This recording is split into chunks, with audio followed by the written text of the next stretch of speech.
有位姓曹嘅聽眾來信，佢咁講嘅。佢話佛經有講，一切眾生皆有佛性，皆當作佛。又話咧，即心作佛。咁既然係咁，又何必再修啫？仲使乜要智慧功德莊嚴啫？因為當下就係啦嘛。但係咧，佛經又話，三期修福慧，百劫種相好。咁豈不是多此一舉？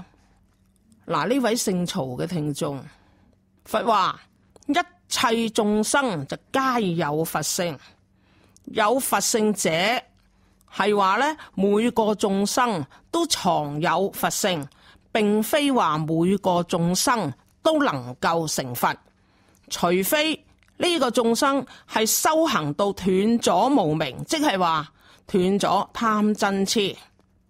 眾生嘅佛性就比如礦中有金，但啲金咧就俾啲塵沙同雜質包住啊嘛，就好似佛性俾啲無明覆蓋咗咁樣啦。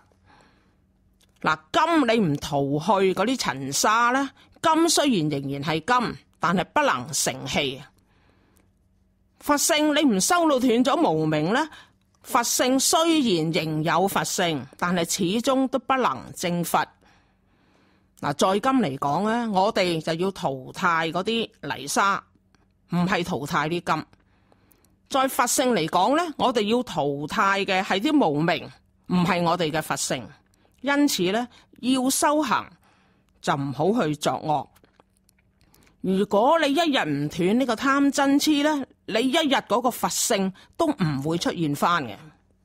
嗱，故此咧就要用修行嘅方法去斷無明啦。嗱，講到修行又何止一生，甚至真係不問多生，因為無明煩惱啊，係我哋多生多世以嚟已經根深蒂固。如果你需要將佢連根拔起嘅咧，佛就話需要用三大阿僧祇劫嘅時間。